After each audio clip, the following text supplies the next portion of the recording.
तर नमस्कार, मी देयसमध्ये तुमचं स्वागत करतो माझ्या चॅनल द फूडी टिकवर।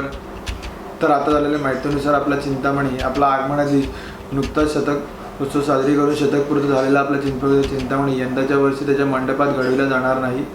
महाराष्ट्राचे मुख्यमंत्री माननीय श्री उद्धवजी ठाकरे यांनी मूर्तीवर सांगताना मूर्तीची उंची महत्त्वाची नाही तर त्याच्यामागची भक्ती महत्त्वाची असे आवाहन त्यांनी केले होते। तर त्यांच्या आव्हानाला सकारात्मक भूमिका ही मंडळाने दिली। तर सध्याच्या परिस्थितीत धार्मिक बाब, चिंतामणी भक्त, रुग्ण यंत्रणा, पोलीस यंत्रणा, आरोग्य, तर या सर्व गोष्टींचा भान ठेवून मंडळाचा पारंपरिक गणेशोत्सव जो चालत आला होता तो खंडित होऊ न देता मंडळाच्या कार्यालयात असलेली गणपतीची चांदीची मूर्ती हिची प्राणप्रतिष्ठापना करण्यात येणार आहे। रक्तदान शिबिर, आरोग्य चिकित्सा, रुग्ण साहित्य केंद्र, शासकीय रुग्णालयात वैद्यकीय उपकरण आणि 101 लोक ज्यांनी कोविडवर मात केलेली अशी योद्धा यांचा सन्मान मंडळाकडून करण्यात येणार आहे आणि अनेक उपक्रम राबवण्यात येणार आहेत। मंडळ यावर्षी मंडपासमोर कृत्रिम तलावाचं आयोजन करणार आहे, जेणेकरून विभागातील अनेक घरगुती गणेश मूर्ती असतील त्यांचं विसर्जन करण्यास सोयीस्कर पडेल।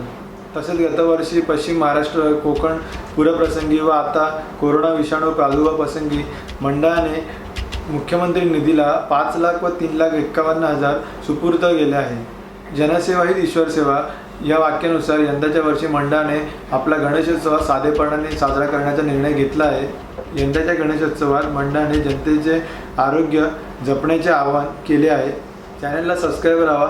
या चॅनलवर तुम्हाला विविध खाण्याचे प्रकार व ठिकाण या तुम्हाला चॅनलवर मी दाखवत राहीन आणि आपल्या चिंतामणीबद्दल कोणतीही नवीन माहिती येताच मी तुमच्या सेवेत परत हजर असेन। धन्यवाद।